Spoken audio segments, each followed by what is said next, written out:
Week 10 of the college football season has ended, and we sit here, you know, I'm just so.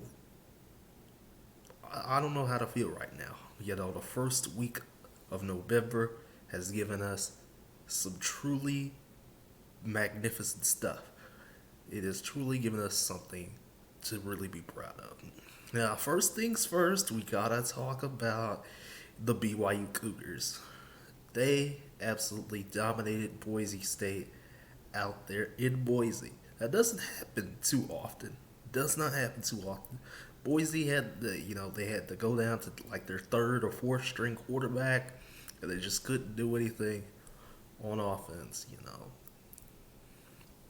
Just man, what what what a performance by BYU. This will probably be their only ranked win of the season unless, something happens.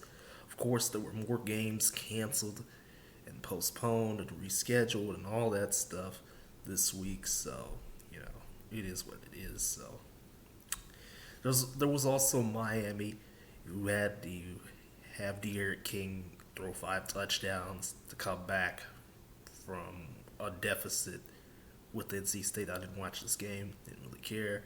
It was NC State. But, yeah, Miami came back, beat NC State. So they're still, in the driver's seat for some good things happening. They just got to have some more stuff fall their way. In the meantime, let's talk about Saturday. Because, boy oh boy, Joe Biden got elected president. I usually do not talk politics on here, but it happened.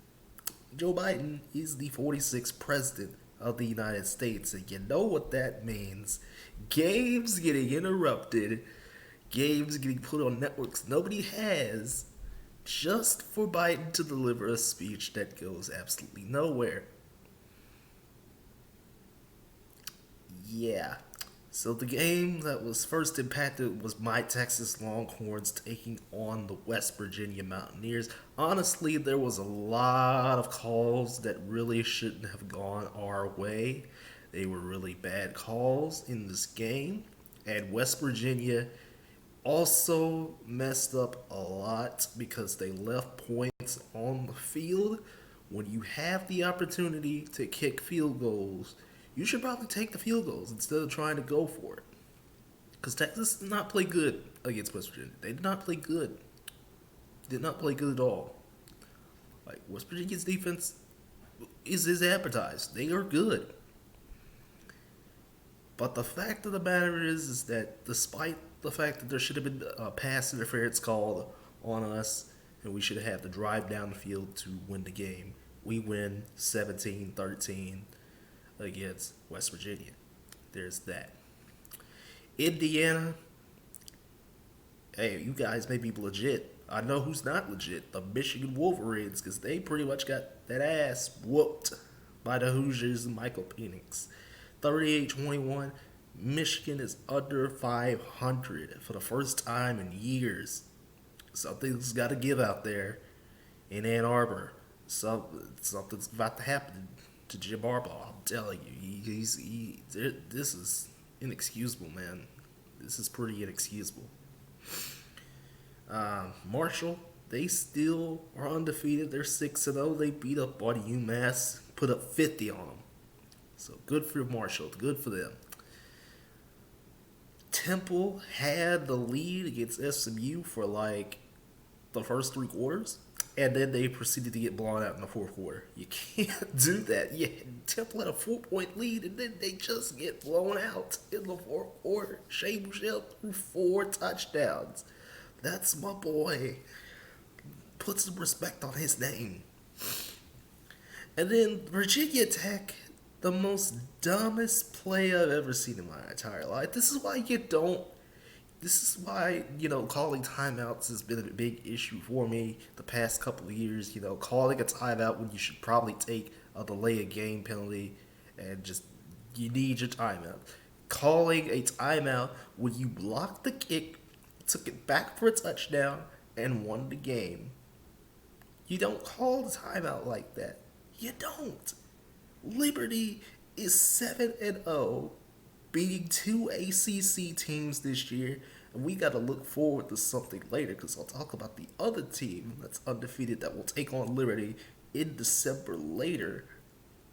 But yeah, Wolverines and Liberty, they are 7-0 and ranked. They're going to be ranked a little bit higher after this. Let me tell you that. Let me tell you. Man. Then the crowning jewel that is the Pac 12 has awoken. Along with the MAC, of course, on Tuesday and Wednesday, there was some fun action type moments in that, sequence, but it's the MAC. They're not going anywhere. There's always Maction, but Pac 12 before brunch, Pac 12 after breakfast, Pac 12 after dawn, whatever you want to call it. Yvonne Slovis, Jay Daniels, really good game. Arizona State had this game won. They had it. They had a 13-point lead with 3 minutes left, and then Slovis came down and said, "Okay, guys, we're gonna win this game." 2 touchdown drives, an onside kick recovery. You don't blow 13-point leads because Arizona State had this game in the bag. Like USC couldn't do anything until those last 3 minutes.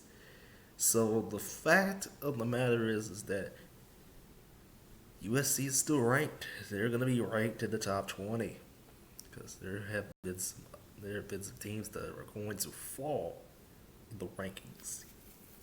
We'll talk about them in a moment.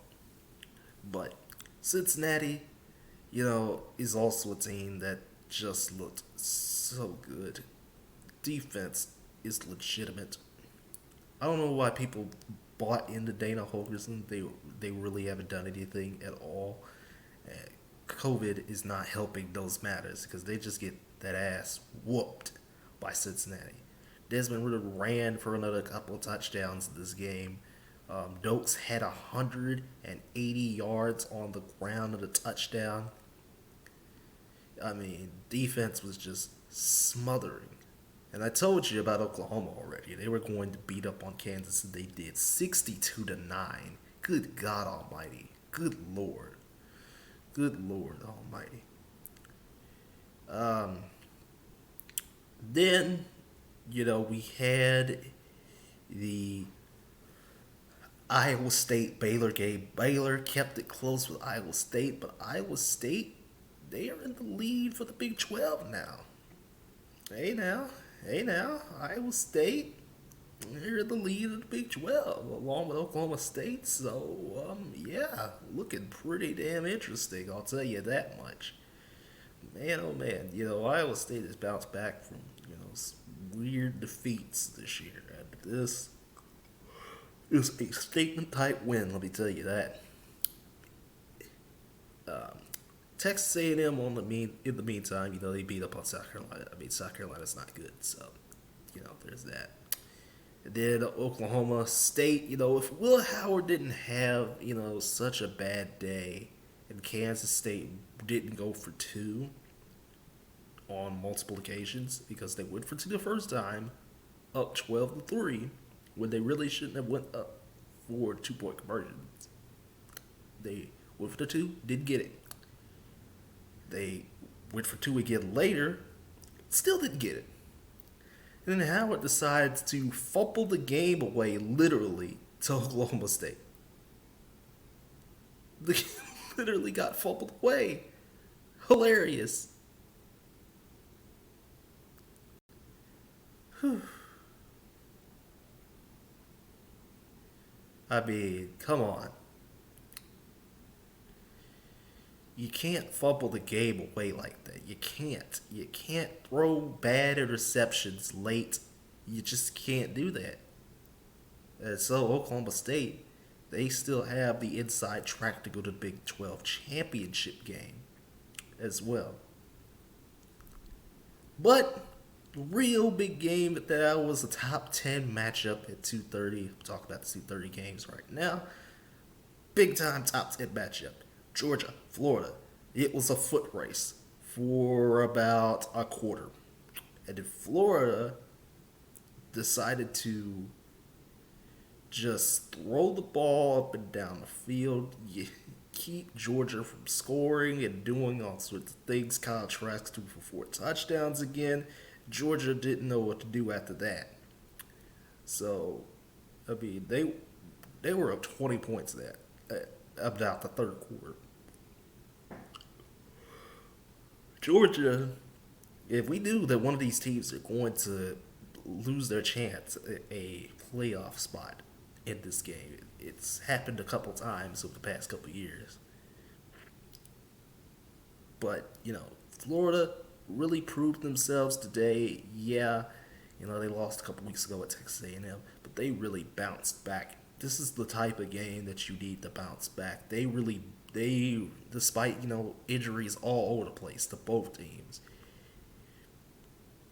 Florida bounced back in a way that really showed that they could contend. That people were talking about that they could contend, and this is how you show it. This is how you show it to them. This is really how you show it to them. Really, what a great performance by the Gators. Really, really great. All right, let's talk about these 3 games before we talk about the big one for tonight, or rather last night. Coastal Carolina still undefeated, 23-6. Beautiful performance by the Chanticleers over South Alabama. I already said that Ohio State was going to beat up on Rutgers, and they did. I mean, Justin Fields was damn near perfect on the day. Easily a win for Ohio State. And then the Oregon Ducks came back. They came back with new quarterback Tyler Show. I got the name wrong. My bad. Really a game where Stanford missed 4 field goals. You don't miss 4 field goals and win. You just don't. And that's what Stanford did. They really didn't do too much on offense. They couldn't do too much. CJ Burdell's still here. I didn't know that, to be completely honest with you, for Oregon. And Oregon, we thought Show was going to be this pocket passing presence. He can run the ball. He ran the ball over Stanford for about 100 yards, I think. And Oregon pretty much easily gets the victory against Stanford, 35-14. Just a dominant performance by the Ducks, and they'll be moving on up in the rankings themselves. But the big game of the night was the number 1 team in the country. No Trevor Lawrence, but he's on the sidelines for some reason, despite, testing positive for COVID. And the number 4, Notre Dame Fighting Irish, led by Brian Kelly. So Dabo Sweeney, DJ Uiaga Lele, and Travis Etienne company,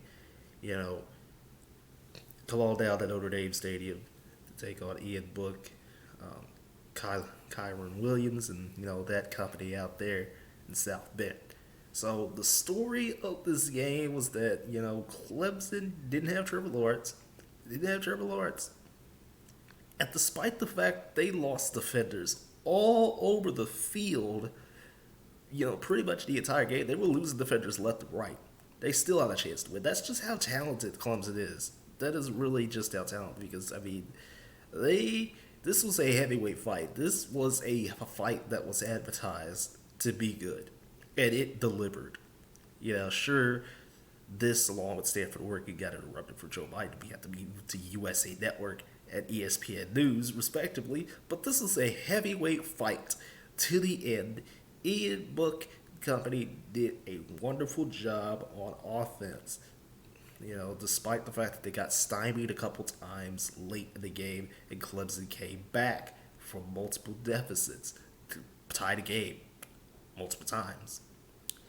But the defense really stepped up in that overtime, second overtime anyway, to stop DJ Uiagalelei and keep Clemson away from scoring to tie the game up and maybe potentially win it, because who wants to go 3 overtimes? So Notre Dame has won a big game for the first time in a long time, because it's been a long time since Notre Dame has won a big game. This is a statement victory. Don't think Clemson is out of this yet. They're not. They're not out of this yet. We don't know how in the world Trevor Lawrence is going to come back. And, I mean, there was just plays made all over for both sides. You know, Notre Dame's defense coming up with turnovers, Clemson's defense coming up with big turnovers. Especially an Ian Book fumble in the back of the end zone that could have sealed the game for Notre Dame earlier. But Clemson battled with Notre Dame. It was, again, a heavyweight title fight in my eyes. Honestly, it's the best game of the season, and it was as advertised. Nobody cares about SNL. You can watch the highlights on YouTube later because people were complaining about that. You can watch the highlights later. I'm sure you can watch the Dave Chappelle highlights later on. And if you have, good job. But yeah, week 10 of the college football season proved several things. There's still some fight left in the SEC. There's still 3 teams that have either 0 or 1 loss that can really shake up things. Don't think Clemson's out of it yet. And Notre Dame, yes, you are legitimate. You are a legitimate team. Welcome back, Pac-12. The right teams in the Pac-12 have escaped, the Pac-12 cannibalism for this week. Just for this week. Because Pac-12 cannibalism usually means that by the end of November, Pac-12 is going to be out of the college football playoff race. So we have another 3 weeks to see if the Pac-12 keeps itself in with Oregon and USC respectively.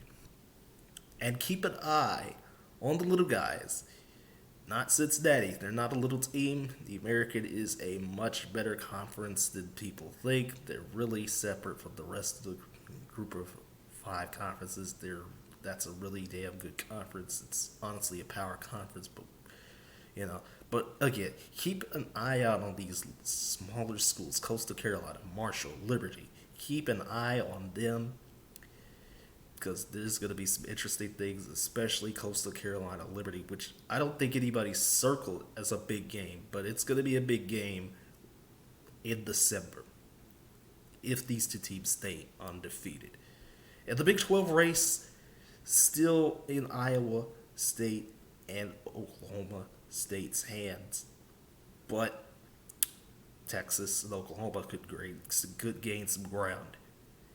And, Michigan, Penn State, don't think we forget about Penn State because they got blown up by Taluia Tagovailoa, Tua's brother. I'm just going to call him Tua's brother because his name is hard to say. Yeah, they pretty much got blown out by Maryland. Michigan State, after having a good week against Michigan, got blown out basically by Iowa. So what in the world's going on in the Big Ten? Because it's really Ohio State, Indiana, Maryland. The East is looking pretty interesting this year. And it ain't for those teams that you think. It ain't for Michigan. It ain't for Penn State. It ain't for Michigan State. But Maryland and Indiana. What? And don't forget about Little Northwestern on the west side, too. Along with Purdue, also undefeated. So the Big Ten race is looking interesting. Looking very interesting. So we'll see you on Monday to talk about Week 11 because it's going to be a little light. Let me tell you that. I'll tell you that much. It's going to be a little light for Week 11. See you then, everybody.